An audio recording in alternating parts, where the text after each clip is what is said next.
Shalom, ketemu lagi.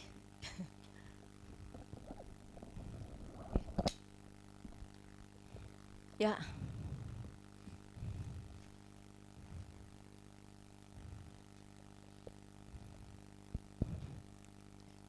oke. 1 minggu kita udah nggak ketemu. 1 minggu rasanya cukup waktu yang panjang ya. Di hari Jumat kita nggak ada ibadah, tapi karena hari ini kita ada doa sepakat, jadi hari Jumat kita nggak ketemu di tempat ini. Tapi biar walaupun kita nggak ketemu, roh kita tetap satu di dalam Tuhan. Amin. Oke. Eh, saya punya kerinduan satu. Kita di sini pasti punya pergumulan atas keselamatan keluarga kita. Setiap hari kita bersentuhan dengan banyak orang. Setiap hari kita mengadakan aktivitas. Tapi di tengah-tengah aktivitas kita ada nggak rasanya kepingin sekali untuk terbeban atas jiwa-jiwa yang ada di samping kanan kiri kita.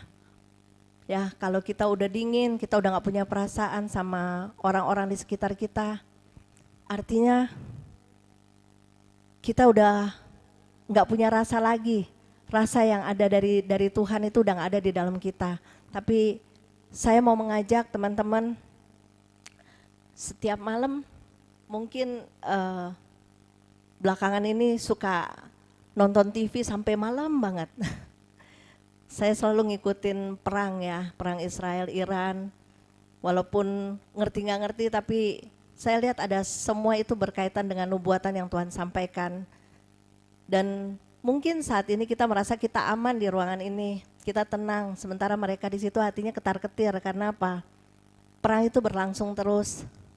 Dan kita ngelihat mungkin di sini kita cuma nonton kayak nonton film, tapi di sana rasanya mereka pasti mencekam. Karena apa? Nggak ada kepastian. Apakah ini perang ini berlanjut atau tidak? Tapi nubuatan itu pasti akan terjadi semua. Amin. Ya, waktu itu kan pernah waktu kita doa di sini, Tuhan kasih lihat ada banyak rudal yang berterbangan, dan kita lihat sekarang sudah terjadi ya, bangsa melawan bangsa. Walaupun terkadang saya kalau lagi nonton itu di hati suka bicara juga, Tuhan jangan permaluin anak-anak Tuhan dong. Ngerti ya maksud saya ya? Kadang-kadang punya hati seperti itu supaya Tuhan nyatakan kuasa. Tapi terkadang di tengah perang justru banyak terjadi lawatan Tuhan di sana. Di tengah perang banyak pertobatan yang terjadi. Tuhan lagi mau meruntuhkan semua arogan-arogan kita sebagai manusia, supaya Tuhan bisa berdaulat dalam hidup kita. Ya, sekarang ini kita juga peperangan, tapi peperangannya mungkin tidak seperti yang sekarang kita lihat antara Iran, Israel, juga Rusia lawan Ukraina atau apapun juga, perang dimanapun juga. Kita di sini peperangan rohani juga loh. Ya, kita juga peperangan rohani. Hari ini mungkin judulnya agak sering memang suka didengar ya. Saya mau kasih judul khotbah hari ini, pertobatan dimulai dari diri sendiri.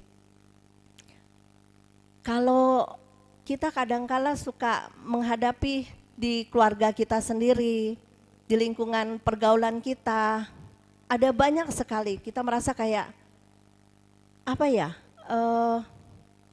tidak ada kepedulian, teman kita mau masuk jurang kek, teman kita mau selamat atau tidak, rasanya kita kayak punya dunia sendiri. Kita bisa hahaha sama teman-teman, mungkin teman pergaulan di luar, di sekolahan, di kantor, rumah tangga. Tapi sebenarnya kita nggak sadar kiri kanan kita bisa masuk dalam jurang maut. Ya, saya hari ini mungkin mau ajak teman-teman untuk kita mulai kita punya keterbebanan buat keluarga-keluarga kita, buat orang-orang di sekitar kita. Terkadang kita seperti kayak gini, kita biasa-biasa aja kita duduk. Saya juga bingung bagaimana caranya mau menjelaskan, tapi saya coba. Semalam itu saya tarik urul sebenarnya untuk berkhotbah. Ya, saya sempat sama Pak Ferdi, udah kamu aja. Pak Ferdi udah duduk dari jam 1 sampai jam 4, saya sebenarnya dari kemarin. Tapi saya rasa kayak gimana ya, waktu Pak Ferdi bangun pagi, saya rasa kayak kok gue jadi mundur ya, kan yang ngomong bukan saya, yang ngomong Tuhan. Tapi sebenarnya saya udah dapat topik tentang ini, tentang pertobatan dimulai dari diri sendiri. Tapi saya rasa nggak pede gitu untuk membahasnya. Tapi kalau saya mulai nggak pede, berarti saya udah mulai kehilangan rasa Tuhan untuk mau pakai saya, untuk menyampaikan sesuatu bagi jemaat. Akhirnya apa? Waktu Ferdi coba sampai jam pagi, dia bilang, Ker saya nggak kuat Ker. Saya akhirnya termotivasi, saya bangun lagi pagi-pagi, saya yang duduk di ruangan kamar dia mulai persiapkan lagi untuk firman ini. Tapi saya pikir saya nggak mau mundur, udahlah. Apapun yang Tuhan mau pakai, Tuhan mau sampaikan kepada jemaat.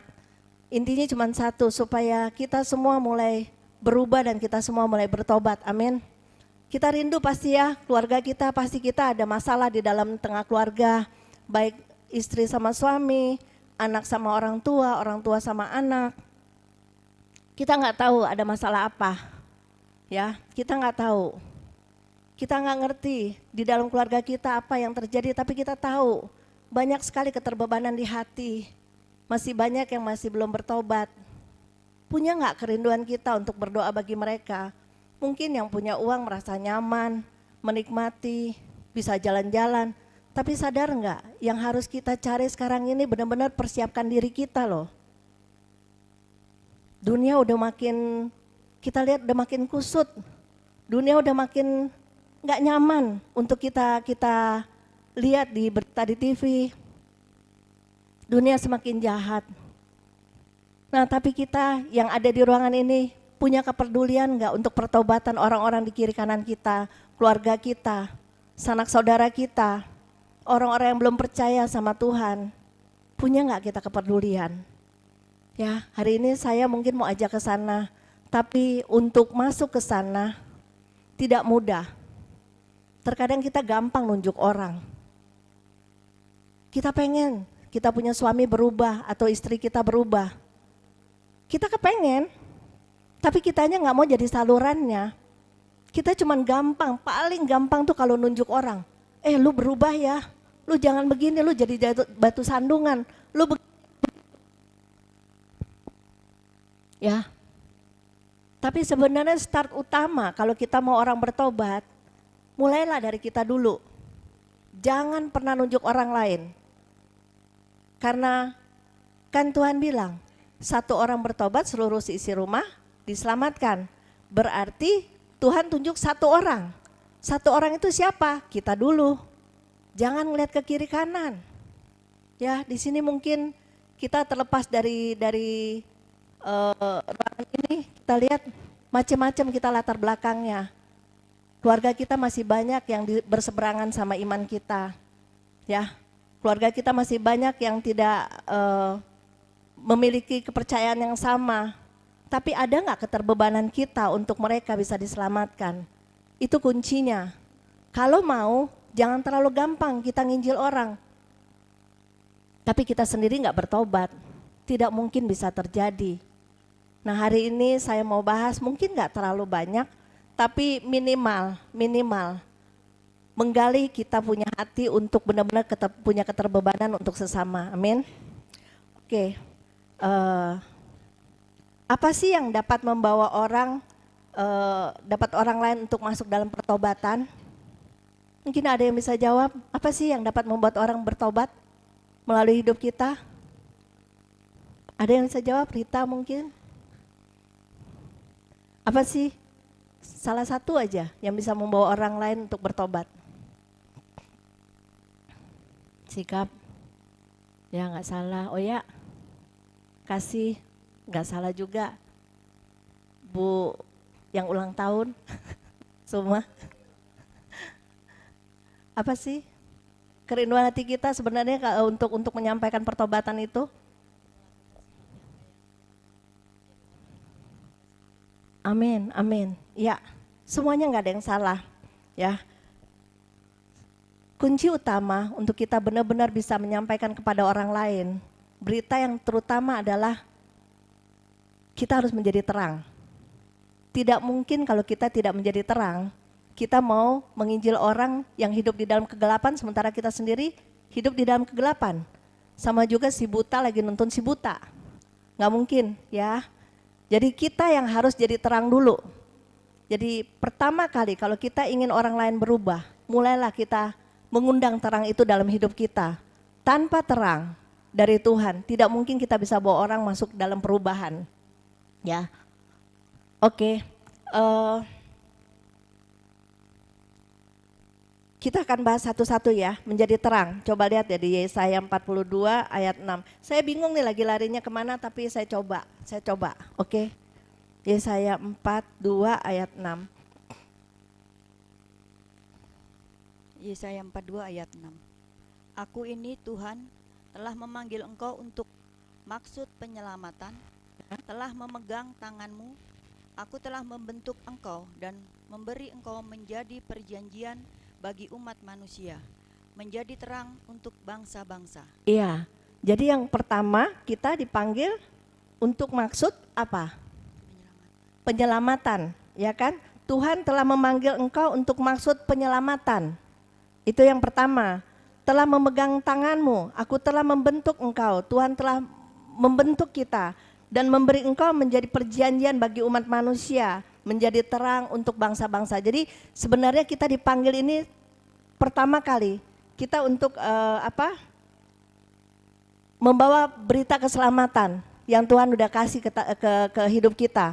Nah, kalau kita mau membawa berita keselamatan tanpa terang, tidak mungkin kita bisa membawa berita itu. Betul enggak? Ya, kita dipanggil Tuhan untuk menjadi terang bagi dunia yang gelap ini. Bagaimana kita bisa menerangi dunia yang gelap ini kalau kita sendiri hidup di dalam kegelapan? Pergaulan kita yang salah, ya. Kita mau nyampein ke orang tapi kita sendiri lagi terikat. Kita mau ngelepasin tangan orang tapi kita sendiri terikat, tidak mungkin. Betul enggak? Oke, di Efesus 5 ayat 8.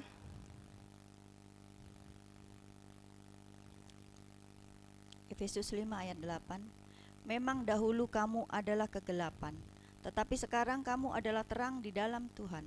Sebab itu hiduplah sebagai anak-anak terang. Nah, pertanyaannya, kita harus hidup di dalam terang. Pertanyaannya, kita sudah hidup belum di dalam terang itu?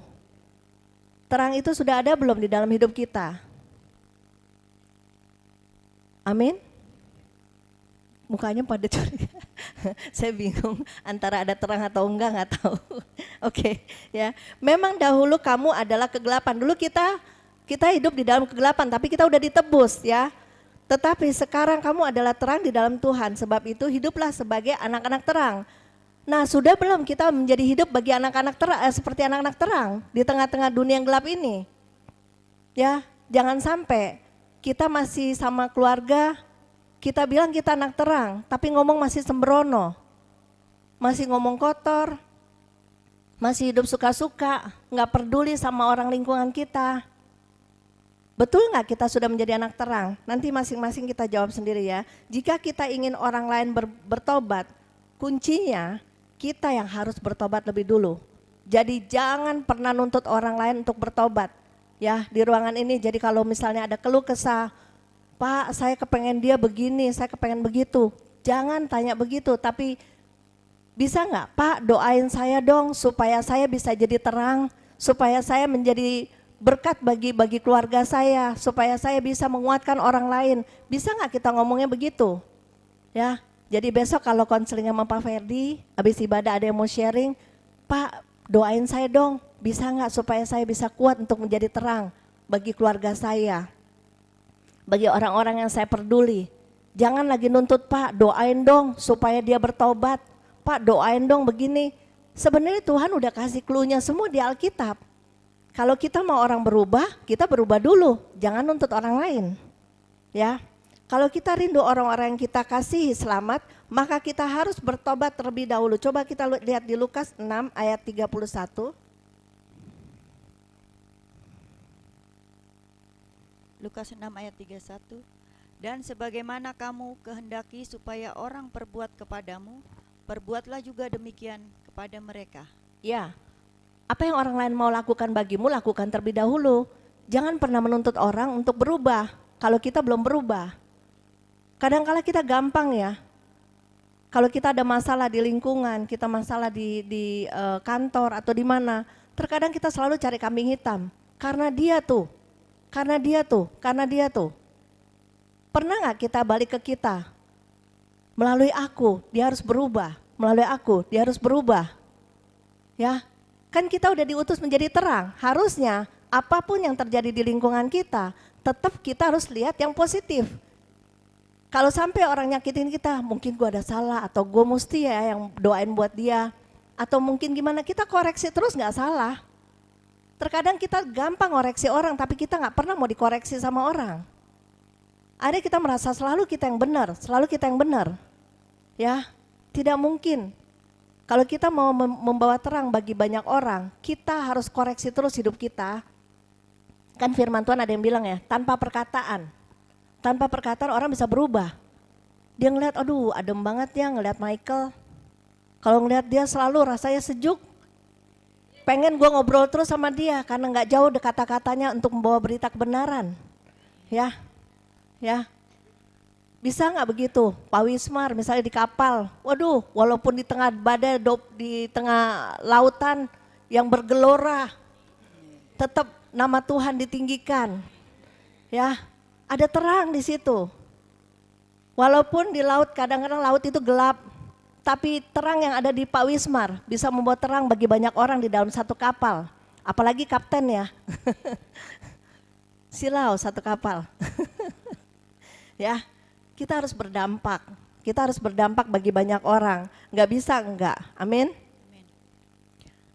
Oke, kita lihat coba di Yohanes 9 ayat 31.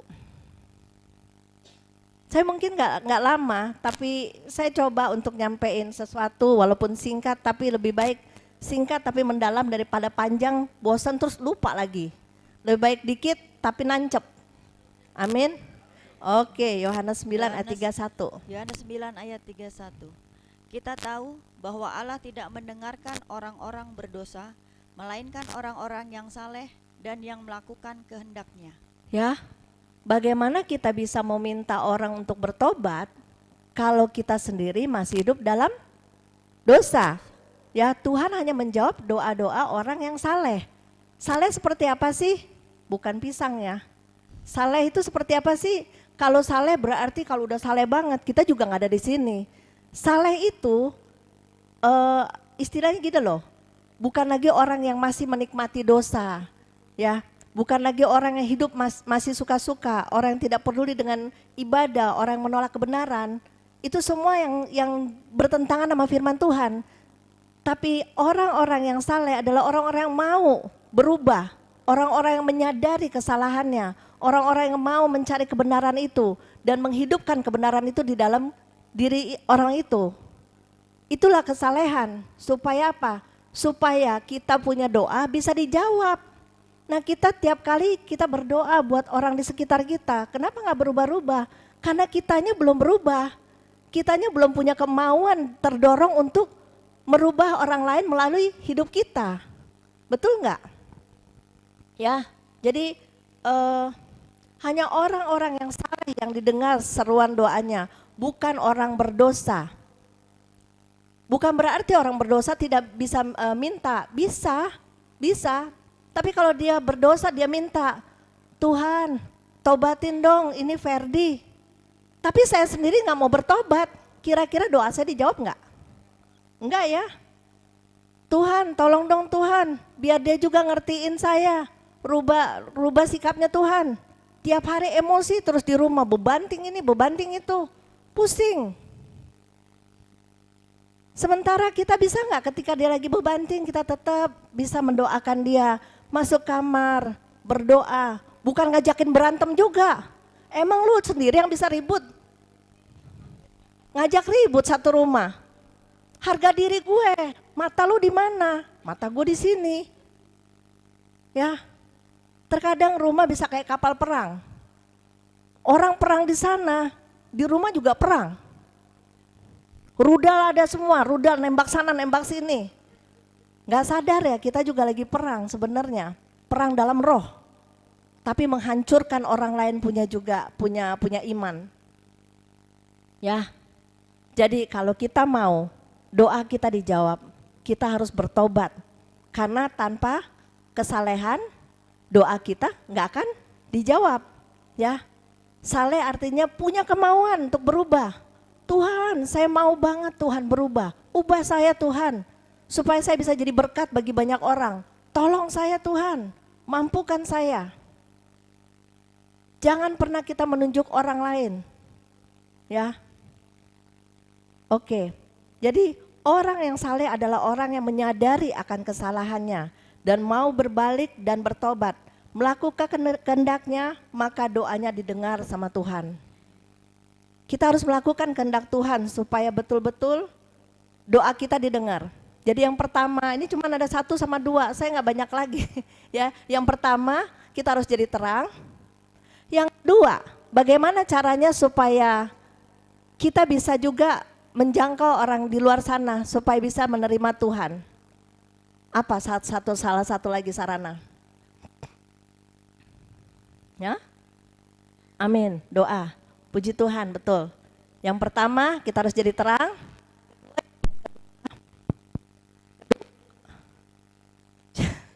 Kedua, jembatannya melalui doa.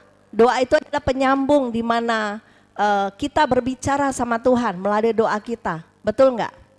Jadi doa merupakan sesuatu yang dimana kita punya kerinduan mendalam untuk menyampaikan isi hati kita kepada Tuhan. Tapi permasalahannya sekarang, pertanyaan saya, pasti enggak doa kita dijawab sama Tuhan? Hah? Ada enggak yang bisa kasih masukan? Bisa enggak? Bisa, orang jahat pun bisa berdoa. Karena Tuhan mengasihi orang itu, Tuhan bisa pakai siapa aja. Tapi terkadang juga kita bisa jadi sandungan. Kita berdoa, tapi habis itu kita jadi sandungan di lingkungan.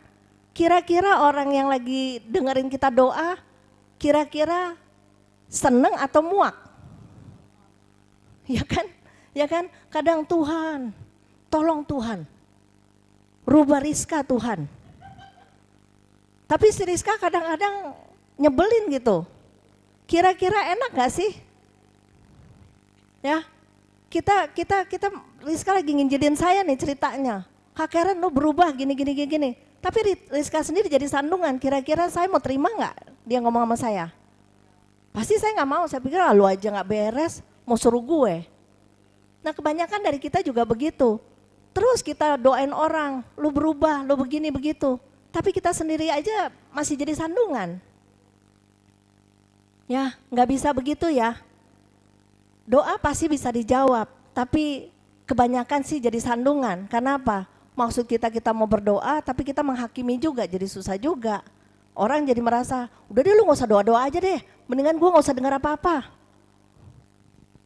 Ya, karena apa? Akhirnya Tuhan yang disebelin. Lu nyembah sama Tuhan itu. Nah terus-terusan aja lo gitu, lo aja gak berubah sama Tuhan itu. Akhirnya apa? Tuhan kita yang dicela. Jangan sampai Tuhan dicela karena kita punya kelakuan ya. Oke. Nah udah sampai mana? Oke. Berdoa bagi yang terhilang. Jadi salah satu sarana membawa orang pada pertobatan melalui doa. Tanpa pertobatan doa kita bisa terhalang juga ya. Karena doa orang benar lahir dari firman yang dapat menerangi jalan seseorang. Jadi kalau kita doa, makanya di Alkitab kan dibilang kalau kita doanya salah juga Tuhan gak jawab. Karena apa? Gak lahir dari firman. Makanya banyak orang kalau berdoa nyoba-nyoba. Apalagi misalnya kalau anak-anak yang masih pacaran, nyoba-nyoba. Tuhan kasih saya tanda. Kalau dia begini berarti benar itu dari Tuhan. Ya. Pokoknya minta tanda, roh jahat juga bisa kasih tanda. Bagaimana caranya untuk memisahkan tanda yang dari Tuhan sama tanda yang dari kegelapan? Percaya aja. Tapi kalau kadang-kadang anak-anak muda maksain, Tuhan udah kasih gue tanda, berarti gue maju. Tuhan suruh rebut dia, biar benar-benar dia jadi milik gue. Lah lu aja lagi di gelap, Bagaimana mau minta bawa ke dalam terang, ya nggak mungkin. Ya, tandanya cuma satu, terang dari Tuhan, firman. Firman yang dapat memisahkan kebenaran sama kegelapan. Ya, hanya itu, nggak ada lagi yang bisa diuji. Terang udah pasti benar. Gelap, gimana sih kalau gelap? Kita lagi jalan di dalam kegelapan, tutup mata coba jalan. Tahu nggak kita nanti keluarnya di mana? Gini aja nih, tutup mata kita jalan, bisa-bisa kita nabrak kanan kiri.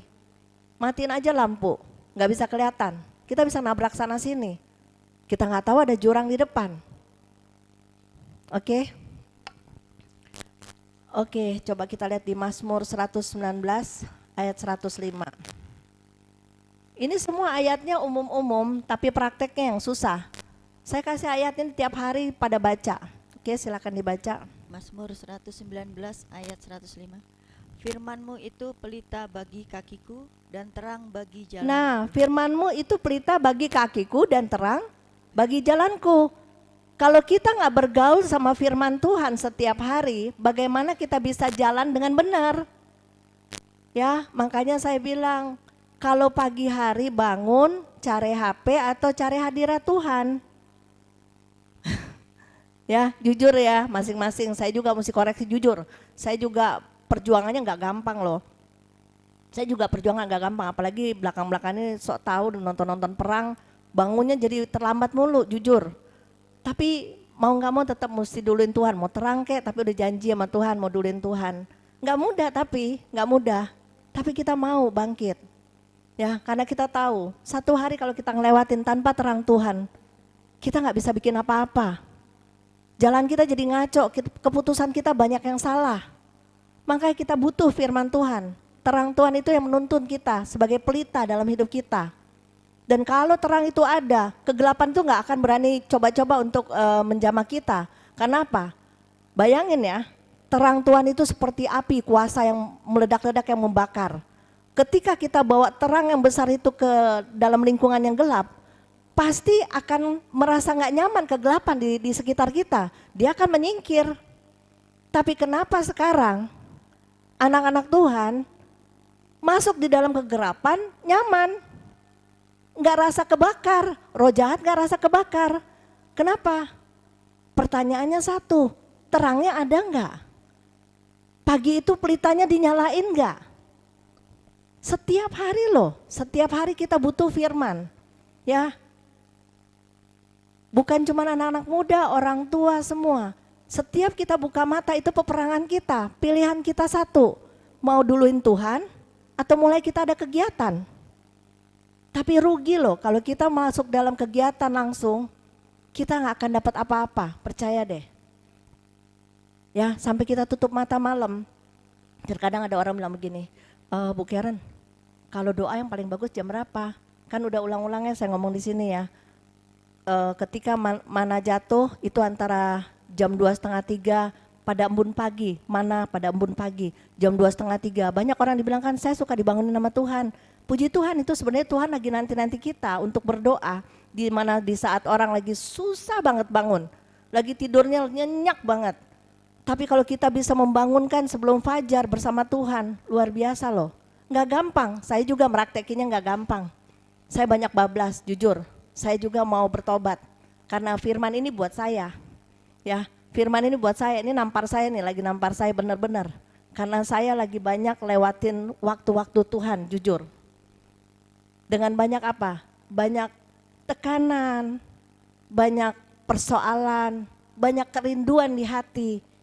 Sebagai manusia ya, kita ngelewatin semua sama. Tapi secara roh, kita mau Tuhan terlibat. Ya, kita nggak menikmati terus untuk kita terus diperbudak sama kegelapan. Tapi kita harus terobos terus supaya kita bisa menang. Amin. Amin. Ya. Jadi kita harus pada embun pagi, di situ kita masuk hadirat. Tapi ada satu ibu bilang begini, iya saya juga begitu Bu, saya lewatin semua udah sepanjang hari. Dia karena masalahnya nggak bisa tidur, jadi dia jam 2:30 dia bangun, dia bilang dia doa. Itu mah bukan karena dia persiapin, karena dia memang nggak bisa tidur. Aku udah beri yang terbaik buat Tuhan, padahal dia cuma supaya dia bisa tidur gitu aja, karena dia nggak bisa tidur. Ya, kalau mau beri yang terbaik, siapin waktu benar-benar buat Tuhan. tidur pada waktunya. Saya pun masih berantakan, jujur.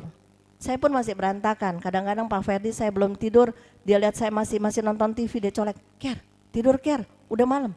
"Ker," dia lihat lagi udah pagi. Ya, tapi itu pergumulan saya untuk ngelawan itu. Karena apa? Mesti ada waktu juga buat Tuhan. Walaupun saya lakuin, tapi jamnya nggak pas, nggak presisi. Jam saya nggak presisi, tapi saya mau. Nggak mudah loh kita untuk masuk ke sana. Maka dibilang ketika matahari terbit, cairlah mana itu, artinya kita kehilangan berkat.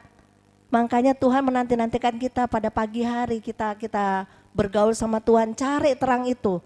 Supaya ketika kita aktivitas satu hari, kita bisa menang dalam peperangan. Ya, oke? Bagaimana kita bisa menuntun orang lain dalam pertobatan kalau kita sendiri hidup di dalam kegelapan? Jika gaya hidup kita masih menjadi sandungan bagi lingkungan, sulit orang lain menerima kebenaran.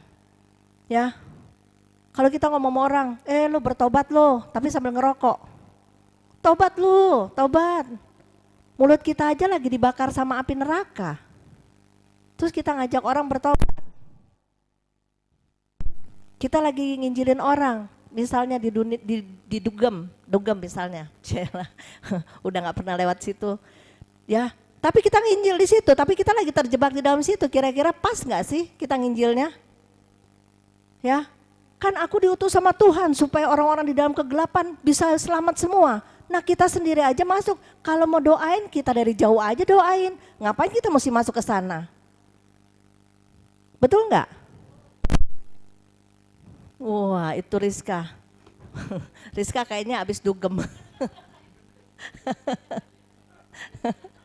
Ya, jadi kalau kita memang terbeban, doain aja. Kita masuk ke kamar, kita tutup pintu, kita berdoa. Bagi orang-orang yang kita terbeban. Supaya apa? Supaya mereka ngalamin terang Tuhan. Tapi sekali lagi kembali, kalau kita mau berdoa ada kuasa, kita pun harus bertobat. Makanya sebelum kita masuk kita beresin betul-betul, tulus kita beresin sama Tuhan. Supaya apa? Ada kuasa yang terjadi dalam pertobatan kita, ada kuasa. Supaya ketika kita menabur benih yang baik, itu menjadi kuasa untuk pertumbuhan orang lain dalam pertobatan. Ya, oke. Coba lihat di Wahyu 2 ayat 5, kayaknya udah cepat mau selesai nih. Gak apa-apa ya, firman walaupun 2-3 firman, daripada banyak firman kita borong, tapi pulang-pulang kita juga masih liar, percuma. Lebih baik 2-3 firman, 1 firman aja, tapi itu mengubah hidup kita benar-benar hari ini. Itu luar biasa. 1 firman aja kita belum bisa jalanin kok, jujur gak? Ya, 1 firman aja kita belum bisa jalanin. Nah, kita mau banyak firman, bagaimana mungkin kita bisa jalanin kalau kita nggak punya hubungan dengan Tuhan yang baik? Oke. Wahyu 2 ayat 5. Sebab itu ingatlah betapa dalamnya engkau telah jatuh, bertobatlah dan lakukanlah lagi apa yang semula engkau lakukan. Jika tidak demikian, aku akan datang kepadamu dan aku akan mengambil kaki dianmu dari tempatnya, jikalau engkau tidak bertobat. Nah, kita kan udah bilang kita udah melayani Tuhan, ya. Sepanjang masa umur kita sekarang ini kita udah mengenal Tuhan. Ya, sepanjang hari kita ngelewatin, kita sudah melibatkan Tuhan mungkin. Tapi pertanyaan di sini, sebab itu ingatlah betapa dalamnya engkau telah jatuh, bertobatlah dan lakukan lagi apa yang semula engkau lakukan. Kita semua punya cinta mula-mula ya, kasih mula-mula sama Tuhan ya. Kira-kira udah membara lagi enggak itu cinta yang mula-mula itu? Seperti dulu waktu kita baru kenal sama Tuhan. Wah, rasanya kita gereja tiap hari, kita nyembah, kita ini itu. Waktu-waktu kita polin buat Tuhan. Kira-kira udah mengendor belum? Hah? Ya, kembali ke kasih mula-mula. Tuhan mau kita kembali bertobat. Kalau dulu kita rindu bawa anak 1 aja ke gereja susah banget. Giran Tuhan udah jawab semua, kita yang mulai males-malesan. Terkadang doa kita ketika udah dijawab kita mulai males-malesan. Kita udah gak peduli lagi. Kita cuma sampai di situ aja udah. Kasih mula-mula kita udah gak membara lagi. Bisa gak kita punya kasih mula-mula itu membara lagi? Seperti gak ada hari esok mencari Tuhan itu. isi waktu-waktu kita. Jangan sampai tiba-tiba kalau kita lagi ibadah di sini tiba-tiba ada, maaf ya, rudal dua di sana. Baru Tuhan Yesus tolong dalam nama Yesus. Lihat kalau setiap ada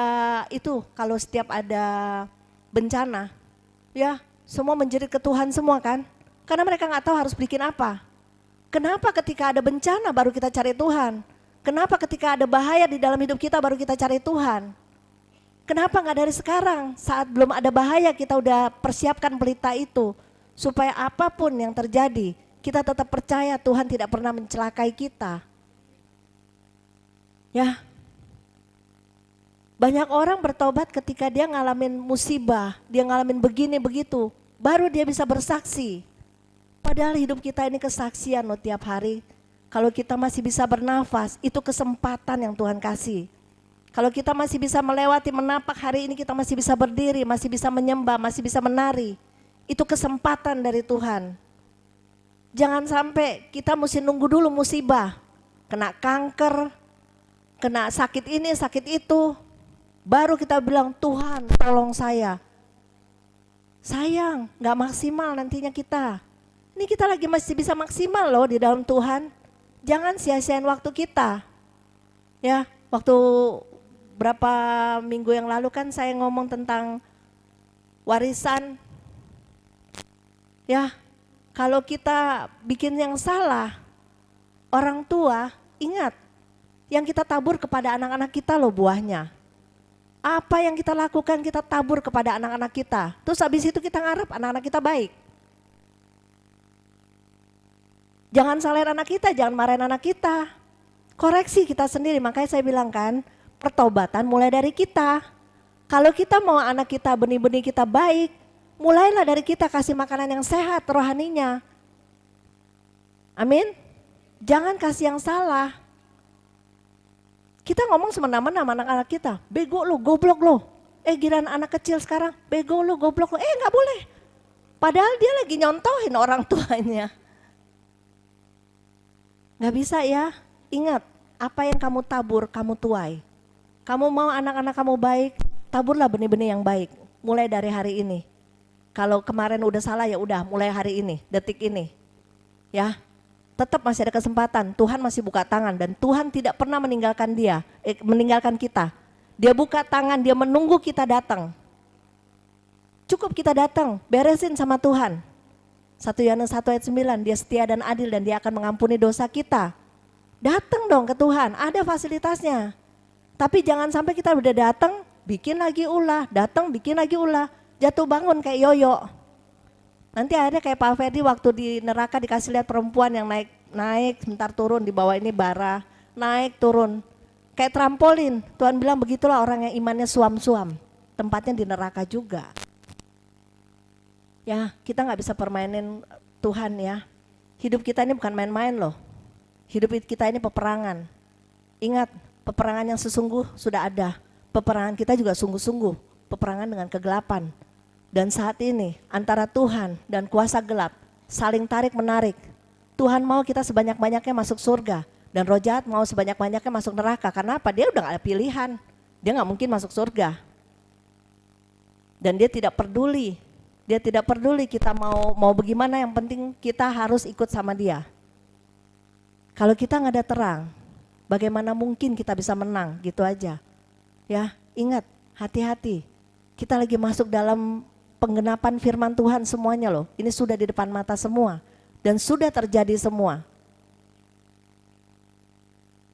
Kalau kita sekarang ini nggak menyadari pertobatan kita, pertobatan orang di sekitar kita, jangan terlambat. Ya, udah gak ada kata terlambat kalau misalnya itu semua sudah terjadi. Kita cuma dalam ketakutan, kebingungan. Pasti akan berdampak semua. Resesi itu semua sudah ada, sudah lewat semua. Di depan mata kita. Tuhan aja baik pelihara kita sampai hari ini. Kita masih dikasih kesempatan, kita masih dikasih kekuatan. Amin. Oke, ya sekali lagi saya ulang. Sebab itu ingatlah betapa dalamnya engkau telah jatuh. Bertobatlah. Kalau sekarang ini ada yang masih jatuh dalam dosa, bertobatlah. Masih ada waktu. Amin.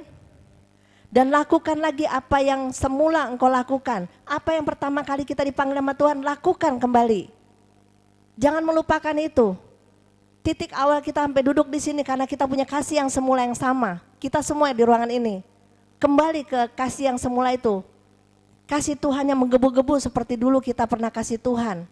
Ya, jangan cuma kita duduk, habis ini selesai kita lupa lagi. Amin. Jika tidak demikian, aku akan datang kepadamu dan aku akan mengambil kaki dianmu dari tempatnya. Tuhan sendiri loh yang ambil. Apa Tuhan jahat? Tidak. Yang jahat kita. Karena kita tidak menghargai anugerah yang Tuhan kasih. Dia sampai udah mati buat kita, udah melakukan banyak hal buat kita. Apa yang kita lakukan bagi Tuhan? Dia cuma mau masukin terangnya di dalam kita supaya kita bisa dituntun sama dia. Dia minta cuman itu. Terima terangnya daripadaku supaya aku bisa menuntun kamu di tengah-tengah dunia yang gelap ini. Jangan sampai kita jalan di dalam kegelapan terus. Kita nggak tahu ya. Umur di tangan Tuhan. Semua di tangan Tuhan. Bagaimana kalau besok kita mestinya buka mata, kita udah gak buka mata lagi. Yakin gak terang itu sudah ada? Kalau tidak ada kita tahu loh tempat kita di mana. Ingat saudara, penuaian besar-besaran sedang terjadi di macam-macam negara. Di dunia ini, pergerakan rohani, pertobatan. Kalau kita lihat kayaknya, kita kalau lihat lagi di TikTok misalnya atau di sosial media lainnya, ya, di mana orang sampai nangis menerima Yesus, begitu luar biasa mereka punya kesaksian. Kok kita bisa dingin-dinginnya ya di sini ya, masih tetap bikin dosa? Padahal orang lagi menggebu-gebu loh, lagi cari Tuhan dan Tuhan lagi kasih tanda sama kita sebenarnya. Jangan main-main lagi, ya, berusahalah hidup kudus, tanggung jawab atas iman kita supaya jangan sampai kita terhilang. Amin. Kita tiap hari kalau pelayan di Iktus, kita ngeliat orang yang masih hidup aja udah dianiaya sama kuasa gelap, diikat. Bahkan mau dikeluarin aja roh jahat masih bisa ngelawan karena gak mau tinggalin tuh orang. Nah, kita ini udah dilepasin sama Tuhan, udah dikasih kemerdekaan sama Tuhan. Dan kemerdekaan itu kita sia-siain terus tiap hari. Kita kasih makan terus kegelapan, kita gak peduli. Ingat, ada waktunya semuanya, semua ada waktunya. Tanggung jawab masing-masing. Kita saling mengingatkan satu sama lain, makanya Tuhan bilang kita ada persekutuan roh di tempat ini. Saling mengingatkan, saling mendoakan. Amin. Kaki Dian berbicara tentang firman Tuhan atau terang Kristus. Kalau tidak ada terang Kristus di dalam kita, tidak mungkin kita bisa jalan dengan benar. Jadi ingat sekali lagi, firman jangan asal-asalan dibaca ya. Firman jangan ambil firman kata-kata yang menguntungkan kita. Kalau firman yang merugikan kita, misalnya dalam nama Yesus tubuhnya kuserahkan pada iblis, rohnya kuselamatkan. Gue gak, ini bukan untuk gue firmannya. Tapi itu fakta. Fakta. Kenapa sampai ada firman yang seperti itu? Karena Tuhan tahu, dikasih kesempatan hidup, dia suka-suka. Ketika dia udah sakit, ya, ketika udah sakit, Tuhan bilang, daripada aku kasih dia hidup, dalam nama Yesus tubuhnya kuserahkan pada iblis. Biarin lo sakit, tapi rohnya kuselamatkan. Tapi kita udah gak bisa berkarya. Kita mau bikin apa di dunia? Kita gak bisa lakukan apa-apa lagi. Cuman diranjang aja. Ingat, ranjang itu terkadang Tuhan pakai untuk mengkoreksi kita juga. Diranjang orang sakit, terkadang membuat kita juga untuk supaya kita menyadari apa yang Tuhan mau sampaikan sebenarnya sama kita. Tapi terkadang kita udah diranjang aja masih maaf, kurang ajar. Tuhan kenapa begini? Tuhan kenapa gitu? Lah, dia sedang dibentuk, Tuhan sedang berbicara. Tapi dia mempersalahkan Tuhan. Setiap ada masalah yang merugikan, Tuhanlah selalu objek penderita. Dan kitalah yang menjadi Tuhannya. Gak bisa ya. Kesempatan kita harus pakai betul-betul. Ingat, jangan sampai, itu kita pernah loh lagi ngelayan orang. Ayat itu berlaku. Jadi orang ini sudah pernah mengalami jamahan Tuhan. Kemudian waktu dia sehat, hidupnya suka-suka lagi. Ya berjalannya waktu, jatuh lagi dia, masuk rumah sakit. Waktu itu Pak Ferdi pergi pelayanan, tiba-tiba Tuhan bilang begini, jangan doain, kasih aja firman. Bingung kan? Jangan doain, kasih firman. Maksudnya apa? Tuhan tahu kalau dia nggak dikasih firman, saat itu kalau dipanggil, dia pasti binasa. Akhirnya dikasih firman, dikasih firman, dikasih firman. Sambil dikasih firman, dia nangis, dia menyadari kesalahan dia. Tapi Pak Ferdi disuruh buka satu ayat. Itulah bunyinya, dalam nama Yesus tubuhnya kuserahkan pada iblis, rohnya kuselamatkan. Ternyata Tuhan mau panggil dia. Karena Tuhan tahu kalau diberi kesempatan, padahal dia udah janji, kalau dia sehat dia mau melayani Tuhan. Banyak bohongnya, itu yang saya bilang. Kasih bunga yang layu, lagi bunga-bunga seger, kasih sama roh jahat. Giliran udah sakit, baru kasih ke Tuhan. Itu yang kita bilang bunga yang layu. Ya, pas dia udah janji-janji gitu. Tapi sebenarnya Tuhan bilang, aku akan jemput dia. Tapi puji Tuhan, itu kesempatan. Tuhan masih kasih keselamatan. Walaupun dia udah gak bisa berkarya lagi karena Tuhan begitu mengasihi. Tuhan juga begitu mengasihi kita semua sebenarnya. Tapi kitanya gak sadar-sadar. Kita ditegur dengan situasi apapun, kita tetap aja kerasin hati. Tanggung jawab kita, ibadah kita suka-suka. Ibadah itu persembahan loh, ingat. Ibadah itu persembahan. Persembahan kepada Tuhan. Jangan asal-asalan ketika kita persembahan pada Tuhan. Pada pagi hari hubungan kita. Tadi ada sharing satu ibu, saya tadi malam saya kasih buletin mengenai apa? Tadi malam? Peperangan, ya? Enggak, maksudnya kita mau daulin Tuhan atau apa gitu ya. Nah dia bilang gini, ya saya kalau pas buka pagi, saya langsung nyalain HP atau TV, ikut nyembah. Saya bilang, itu kamu lagi bareng sama orang ketiga. Harusnya kita pribadi. Latih diri kita pribadi untuk berjumpa sama Tuhan. Terkadang orang bilang gini, pagi saya udah muter lagu rohani. Yang nyanyi siapa? Saya udah seharian loh muter lagu rohani. Seolah-olah dia udah bersembahyang sama Tuhan setiap hari. Padahal harusnya dia yang memberi hari itu buat Tuhan secara pribadi. Nah itu gak gampang. Ya, nanti pas dia dengar dari khotbah orang, dia dengerin, oh sudah, saya sudah melakukan. Mana bagian dianya pribadi sama Tuhan? Gak ada. Nah banyak orang gak bertahan untuk duduk diam di kaki Tuhan itu seperti itu, gak ada. Gak banyak orang yang bisa begitu. Gak banyak orang yang bisa berkorban. Ya, susah loh. Sampai kalau mau duduk aja rasanya, lama banget ya. Kadang-kadang udah duduk berdoa, pikirannya terawang, balik lagi. Tuhan ampuni saya Tuhan, toto jalan lagi pikirannya, wah ini gue, balik lagi. Sampai akhirnya amin aja deh Tuhan. Doanya gak tahu apa, pikirannya nerawang.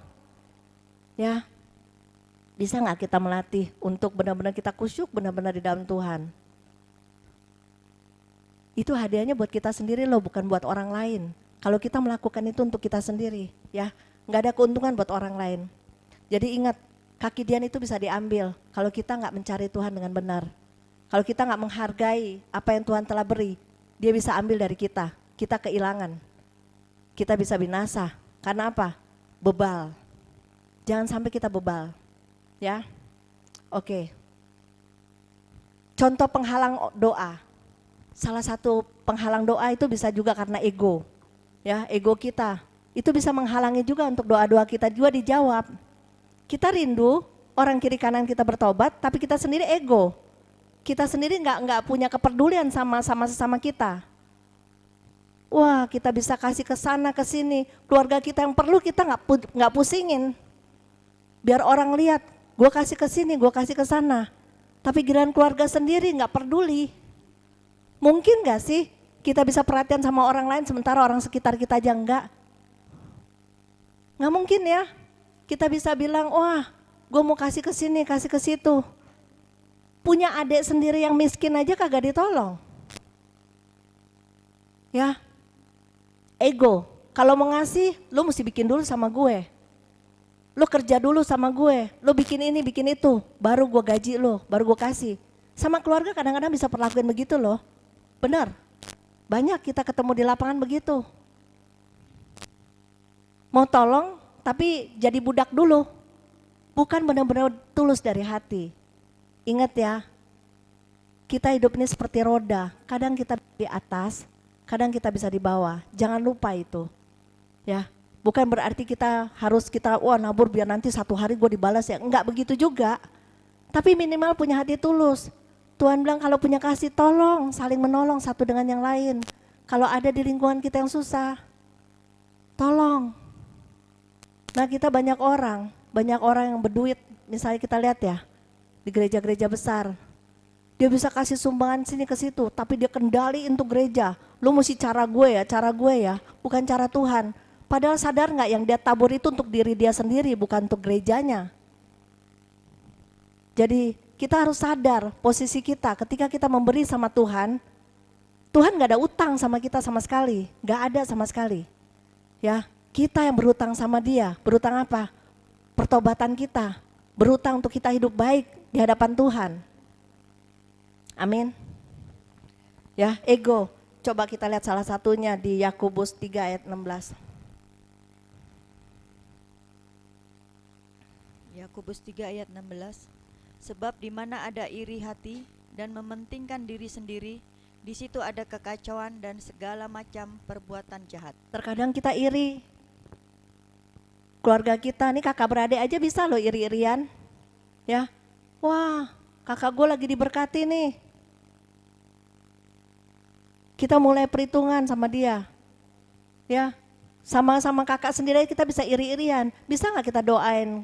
Kalau misalnya dia lagi diberkati, terima kasih Tuhan. Walaupun dia gak bagi kita gak masalah.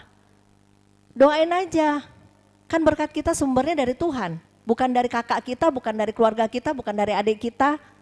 Tapi kita dipacu sama Tuhan jadi bendahara yang setia. Kalau kita diberkati Tuhan, kalau itu asalnya dari Tuhan, jadilah berkat juga. Ya, terkadang kita gampang ngomong sama orang. Tolong sini, tolong situ. Kita sendiri gak jadi berkat, kita sendiri pelit. Betul gak? Ya, jadi sebab di mana ada iri hati dan mementingkan diri sendiri, di situ ada kekacauan dan segala macam perbuatan jahat. Karena adanya ego pasti membuat kekacauan, betul nggak? Perpecahan, keributan. Karena ada ego. Bodoh amat lah, lu mau begini begitu. Banyak ya kita ngalamin dalam keluarga, mungkin kita juga ngalamin. Keluarga demi keluarga, ada yang berhasil, tapi yang nggak punya rasanya yang harus bertanggung, harus menanggung. Yang punya malah nggak punya kepedulian gitu. Justru dia yang lagi terhilang, doain. Ya, jangan ngutukin. Lu banyak duit kagak mau tolong, akhirnya kita kepahitan juga, kita dosa juga. Lebih baik kita doain Tuhan, jamah dia Tuhan, biar dia juga bisa bertobat dan dia bisa jadi saluran berkat. Nggak mudah loh, nggak mudah. Terkadang malah Tuhan pakai orang-orang yang sepertinya tidak mampu untuk menolong. Tapi dalam kekurangan Tuhan bisa pakai untuk mencukupkan banyak hal. Karena apa? Karena kita jalan sama Tuhan yang tidak terlihat. Tuhan yang punya semuanya. Jadi kalau kita lagi ada masalah hari ini teman-teman, berdoalah berharap sama Tuhan. Jangan berharap pada manusia. Sedikit-sedikit kalau ada masalah, telepon ini. WA ke sini, WA ke situ.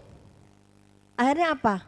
Kita mengandalkan manusia, kita gak akan pernah dapat jalan keluar karena kita tidak punya pengalaman pribadi sama Tuhan. Tuhan lagi mau jawab, saksinya kami berdua ini full timer loh, full timer. Kalau bertanya dari mana kehidupan hari-hari, dari lipat tangan, tidak mudah. Naluri ada kalau kita mau pakai kita punya dulu kita punya masa-masa lalu. Kita punya kebisaan misalnya, tapi tetap aja gak berlaku. Kita udah komitmen sama Tuhan, dan gak mudah loh. Makanya orang kalau lagi ngomong sama kita, Bu saya gajinya cuma sekian dapat kerjaan. Situ ada masih gaji, kami gak jelas. Full timer gak jelas, gaji gak ada. Tapi lihat ya, buktinya saya sama Pak Ferdi gemuk-gemuk kok. Amin. Kita semua dipelihara Tuhan gemuk-gemuk. Rizka aja udah buncit. Ya. Tapi benar loh, saya mau kasih tahu nih, jangan pernah bilang ya berkat turun ke mimbar jemaat. Yang makan kalian sendiri, jangan salahin Pak Ferdi, kasihan loh. Selalu bilang itu berkat turun ke mimbar jemaat. Jadi mereka gendut-gendut karena Ferdi. Enggak lah, yang makan kalian sendiri. Ya, tapi urapan yang dari Tuhan boleh itu ditransferin. Ya, urapan yang baik, bukan makanan, bukan gendut, itu masing-masing tanggung jawab. Ya, setuju? Oke, jadi ingat ya saudara-saudara, kita harus saling peduli satu sama lain ya. Jangan sampai kita ego, kita menting diri sendiri. Terkadang kita duduk di sebelah ada orang tamu datang, kita taruh tas, kita nggak peduli. Padahal tempat bangku itu bisa ditaruh duduk sama orang lain, kita taruh tas. Ya berulang-ulang di sini Tuhan bilang kita semua ini pengerja. Kalau kita pulang, ayo dong bersihin sama-sama. Nih, bukan hari Selasa, sekarang udah ganti ya. Iktus Ministry sekarang Senin, Rabu sama Jumat. Kemarinnya kita tadinya minta Senin sama Rabu. Kita bilang, kita udah umumin. Ternyata waktu kita lagi doa, waktu pembukaan itu sekarang puji Tuhan, pagi-pagi sama Bang Jo, sama Buati dan teman-teman Iktus kita berdoa dulu sebelum mulai pelayanan, kita ibadah dulu. Puji Tuhan. Kemarin Tuhan juga menguatkan kami, bahkan kami dikasih nubuatan juga, sangat diberkati. Tapi Tuhan bilang gini, jangan mengurangi waktu pelayananku ya. Tadi saya pikirkan, wah Senin, jadi kalau kenapa Senin nih Iktus Ministry, biar Minggu Pak Ferdi nggak capek, abis doa semalaman seperti doa sepakat ntar, besok kan kita pelayan lagi. Saya mulain jam 1:30 siang, jadi kalau ada orang pelayanan 1:30 siang sampai malam. Nah Selasa kosong, Rabu kita pelayanan seperti biasa 10:15. Nah Kamis kita libur, kita pikirkan Jumat ada praise and worship. Tapi ternyata Tuhan bilang jangan ngurangi, jadi paginya kita Iktus, kita nyambung langsung ke chosen generation ya. Karena kalau Tuhan tambahin waktu berarti Tuhan tahu kapasitas kekuatan kita. Bukan kita yang ngerancang, awalnya iya kita ngerancang, awalnya saya yang ngerancang.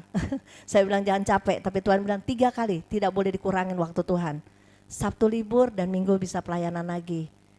Ya puji Tuhan teman-teman, saya cuma motivasi, jangan sampai kita hilangin waktu kita sia-sia.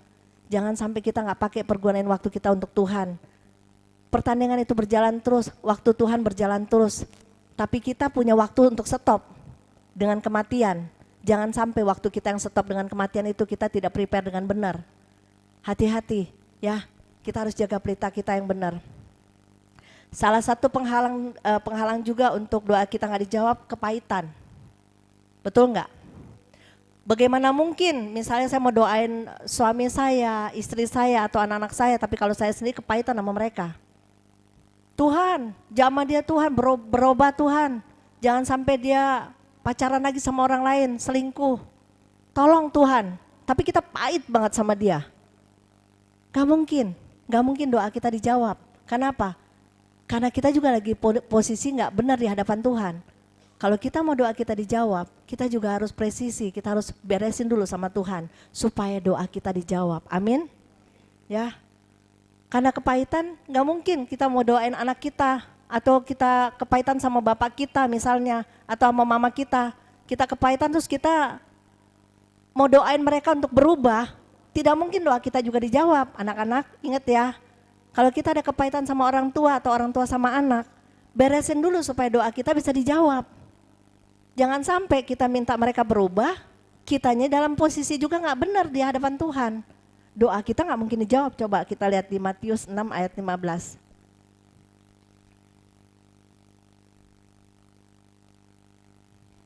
Matius 6 ayat 15. Tetapi jikalau kamu tidak mengampuni orang, Bapamu juga tidak akan mengampuni kesalahanmu. Nah kalau Bapak kita gak ngampunin kesalahan kita, kira-kira doa kita dijawab gak? Kita masih bermasalah sama Tuhan kan? Kita tapi minta pertobatan orang lain, kira-kira doa kita dijawab gak? Bisa, tapi rasanya gimana ya? Kalau mungkin kita nggak bicara oke lah, tapi kalau kita bicara tapi kelakuan kita masih nggak berubah, pasti orang jadi pikir, lu nggak usah ngomong deh, lu sendiri juga jadi sandungan, males gue mau denger lu. Betul nggak? Ya kan? Rasanya kayaknya lu lu pinter ngomong, tapi lu sendiri nggak berubah. Tapi sadar nggak waktu kita ngomong itu kita juga lagi kejebak. Betul nggak? Ya, karena apa? Karena kita juga mulai menilai. Nah, itulah manusia termasuk saya. Aduh, capek sama dia gini. Lama-lama pas kita ngomong, iya kita juga udah kejebak ya. Terkadang begitu loh. Terkadang gitu, kita nggak bisa ngomong tapi ternyata kita juga lagi masuk ranah yang sama. Dianya kepahitan, kita juga sebel. Sebel tanda kutip, sebenarnya kita juga masuk kepahitan. Ya, doa kita nggak akan dijawab. Jadi kalau kita mau orang lain doa kita didengar sama Tuhan, kita beresin dulu hati kita supaya benar-benar ketika kita doain, doa kita dijawab, ada kuasa. Tapi kalau ada kepahitan, kita cuma menebar kepahitan itu kepada orang-orang lain. Ya, kita cuma mau supaya beres, cepat masalah beres. Capek gue kalau ngeliatin gitu berantem terus di rumah. Padahal kita ditaruh sama Tuhan di tengah-tengah mereka itu untuk berdoa. Tapi kita sendiri aja nggak tahan, malas gue di rumah. Rumah panas kalau dia masuk rumah, ribut terus. Saya yakin di Chosen udah nggak ada ya. Udah nggak ada yang panas-panas lagi dalam rumah ya. Hah? Udah nggak ada yang ribut-ribut lagi ya. Ingat, kalau masih ada yang ribut berarti kita masih dikendalikan oleh kegelapan ya. Jangan sampai, berarti terang nggak ada di dalam kita. Kepahitan sama istri, kepahitan sama suami, mertua, anak, rekan pelayanan, rekan kerja dan lain-lain, bahaya loh. Kalau kita mau minta sesuatu, walaupun ini kadang-kadang kita suka enggak benar juga ya. Kita sebel sama orang di luar, tapi kita bergumul supaya keluarga kita baik-baik. Kira-kira doa kita dijawab enggak? Tuhan, tolong dong anak saya. Sementara kita enggak peduli sama orang lain. Itu salah satu yang nyangkut loh, doa kita enggak didengar. Ini firman Tuhan, ini yang ngomong saya atau Tuhan? Doamu tidak didengar. Berarti kita harus beresin dulu kan? Benar nggak? Baru doa kita dijawab. Betul nggak? Oke.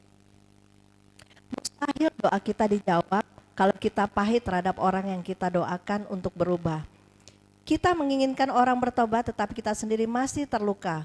Bukan hanya membawa keselamatan bagi orang di sekitar kita, tetapi kita bisa mencemarkan orang lain. Bahkan dapat mewarisi dosa pada keturunan kita atau sesama kita. Jadi sebenarnya kalau kita bawa kepahitan bukan cuma sampai di kita. Kita juga nyemarin orang yang kita lagi doain. Ya, saya lagi sama Bu Juli misalnya. Tapi pengen Bu Juli berubah gitu. Saya doain tapi pakai kesel gitu. Saya lagi nyemarin dia juga loh. Bukannya doain dia jadi bertobat, tambah kesel dia. Diam aja lu Ker. Banyak mulut lu. Ya. Saya ini masih jadi sandungan, tapi saya mau Bu Yuli bertobat, nggak mungkin. Nggak mungkin kita bisa seret orang dekat ke Tuhan kalau kita sendiri jadi sandungan. Ingat sekali lagi, tidak mungkin kita bisa seret orang datang ke Tuhan kalau kita sendiri masih dalam sandungan hidup kita. Kita nggak jadi berkat, tidak mungkin, mustahil.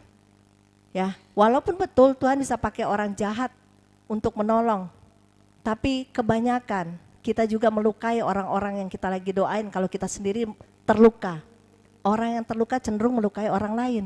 Itu kalau kita masuk ke dalam konseling ya. Orang yang terluka, luka batin. Biasanya kalau dia ngomong sama orang, lukanya itu tuh keluar juga untuk orang lain dan dia melukain orang lain.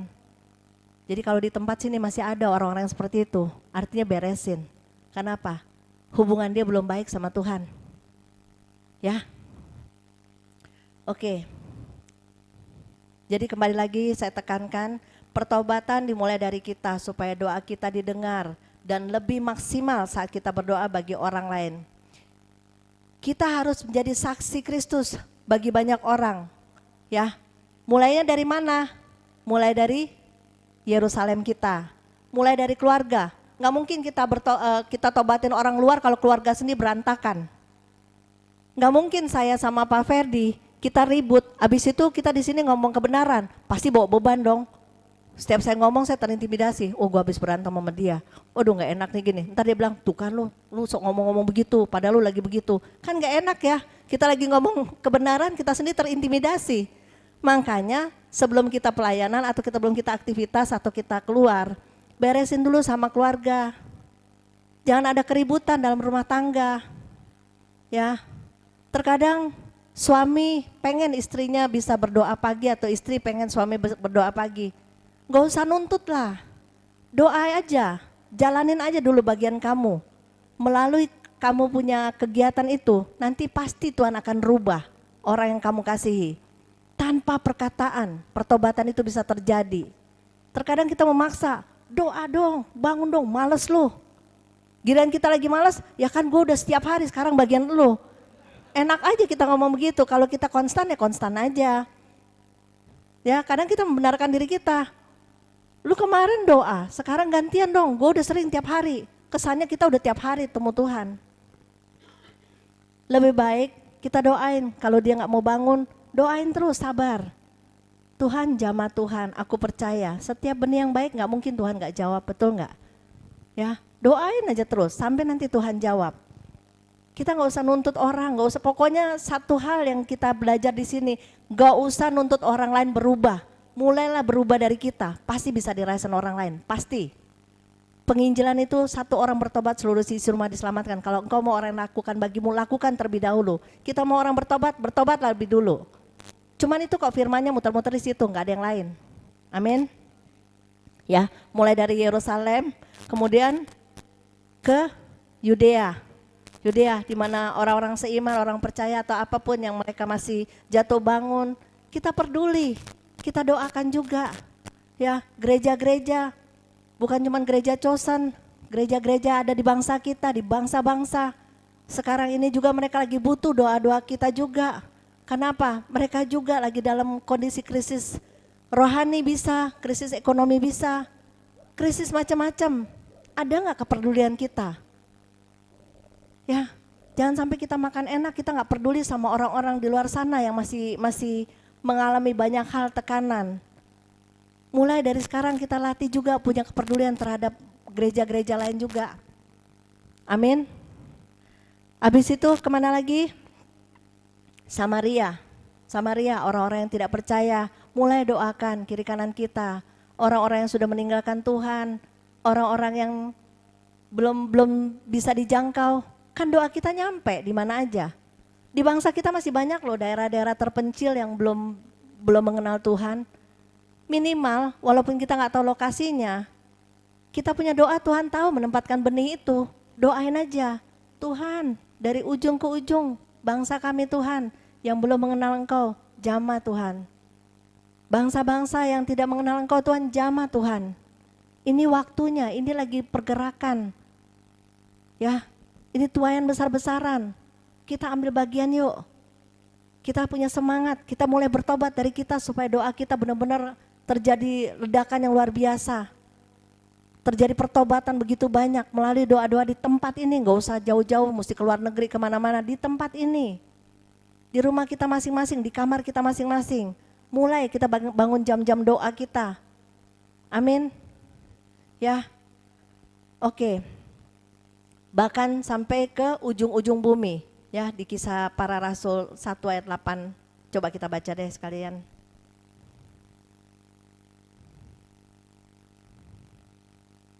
Kisah Para Rasul 1 ayat 8.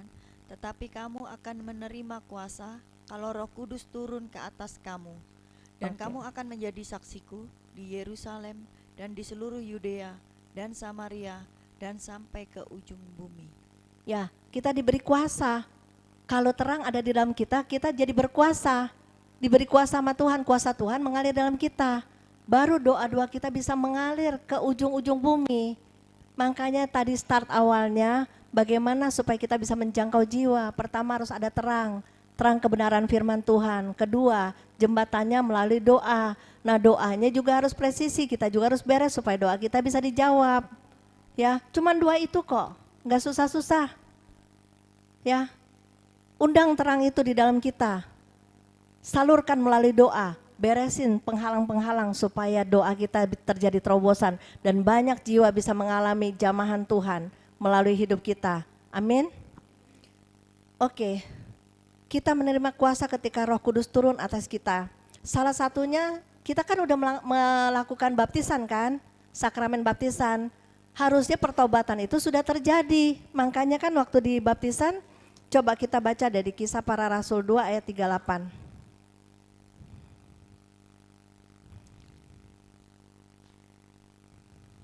Kisah Para Rasul 2 ayat 38.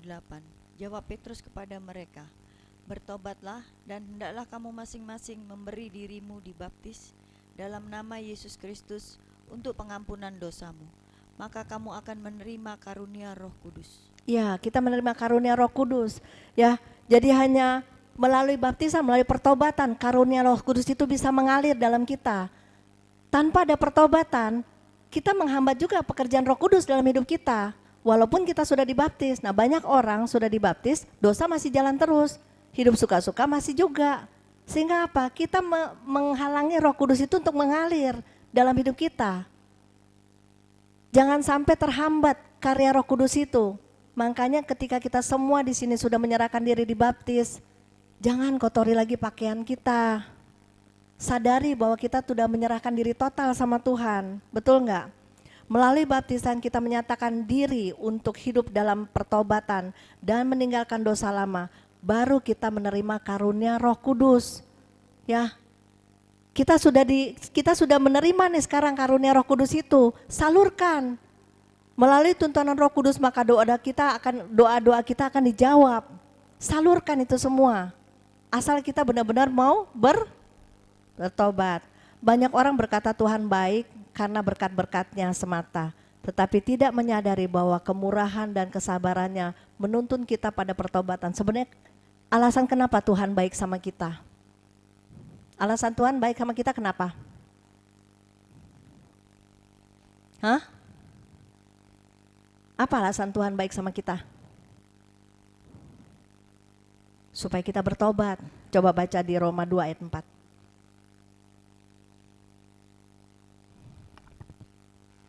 Roma 2 ayat 4. Maukah engkau menganggap sepi kekayaan kemurahannya, kesabarannya, dan kelapangan hatinya? Tidakkah engkau tahu bahwa maksud kemurahan Allah ialah menuntun engkau kepada pertobatan? Nah, Tuhan melakukan banyak hal buat kita, tujuannya satu, supaya kita bisa merasakan kebaikan Dia, supaya kita masuk dalam pertobatannya ketika kita dapat merasakan. Nah, kadang kita merasakan cuman mau berkat-berkatnya aja, tapi pertobatannya enggak. Kita enggak mau berubah. Kita cuman minta aja gimana caranya supaya Tuhan menyenangkan kita aja. Tapi sebenarnya semua fasilitas yang Tuhan kasih itu untuk memperkenalkan diri kasihnya, kebaikannya. Supaya kita ngerti pertobatan itu. Supaya kita bisa masuk dalam pertobatan itu. Makanya Dia kasih perkenalkan diri.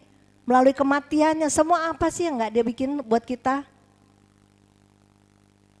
Tapi kita masih tetap mau menikmati berkat-berkat Dia aja. Bahkan firman Tuhan bilang, carilah dahulu kerajaan Allah, segala sesuatu ditambahkan. Tuhannya dulu cari, bukan uangnya dulu dicari.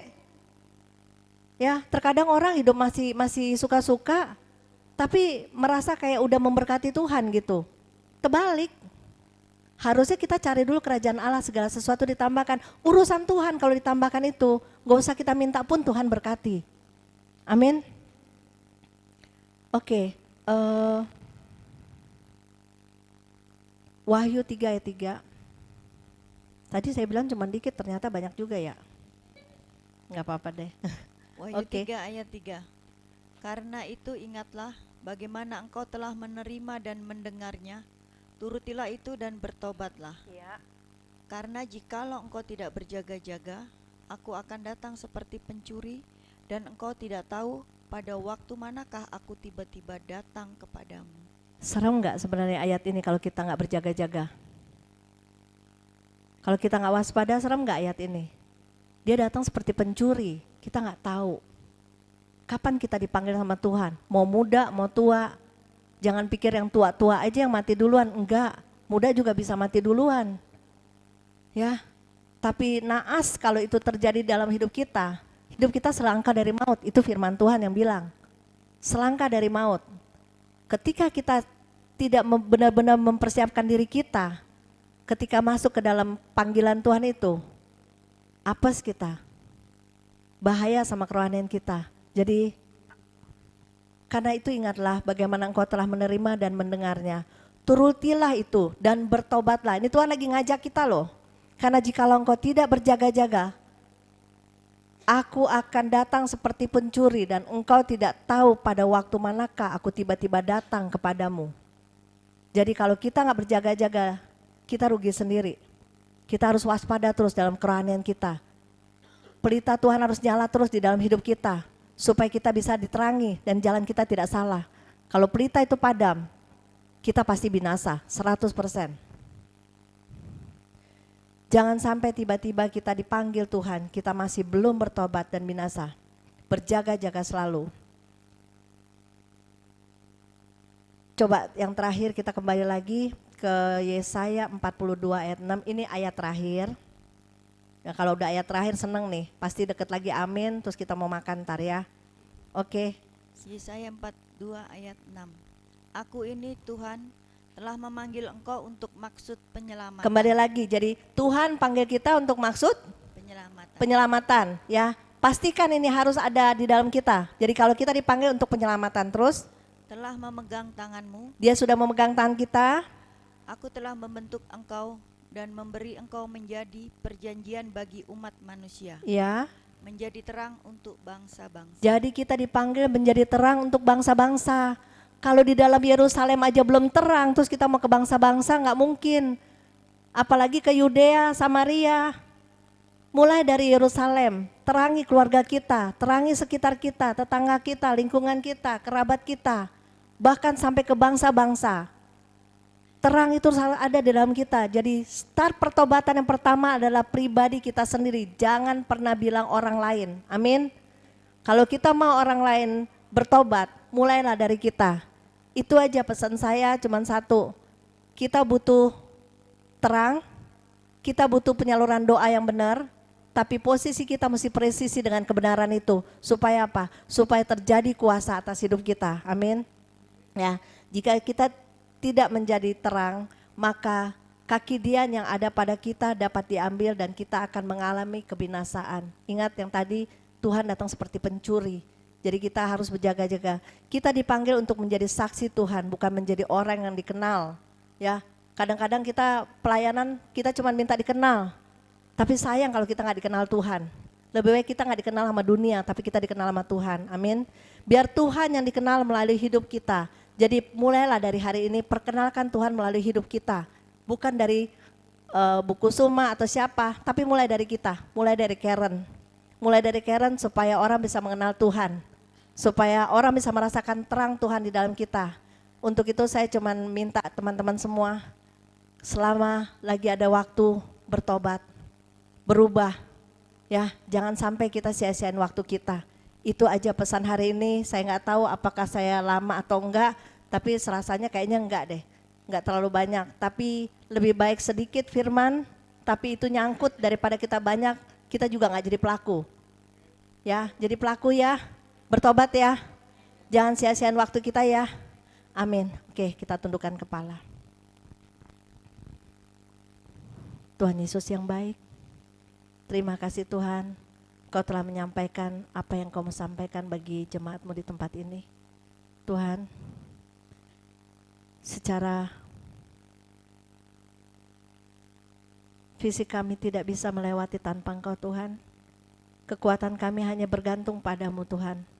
Tolong kami Tuhan, kalau saat ini di tempat ini Tuhan, masih ada banyak Tuhan kesalahan dan dosa yang kami lakukan, yang menyakiti hati-Mu Tuhan.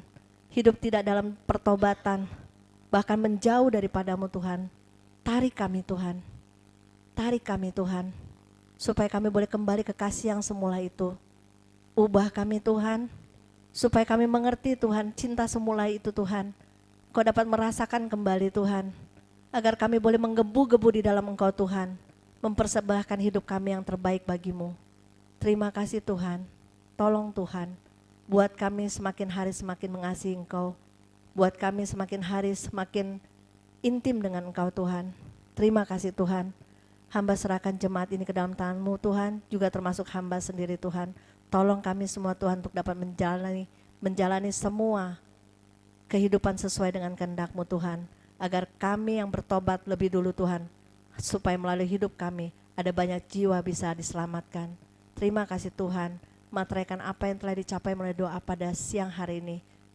Materaikan semua dengan darah Yesus, Dan biarlah itu menjadi rema dalam hidup kami Tuhan, sehingga Engkau bekerja sebebas-bebas dalam kami, dan firman yang ditabur itu membuahkan hasil yang baik dan dapat dinikmati Engkau Tuhan. Terima kasih Bapa, di dalam nama Tuhan Yesus Kristus kami berdoa dan kami mengucap syukur. Yang percaya katakan amin.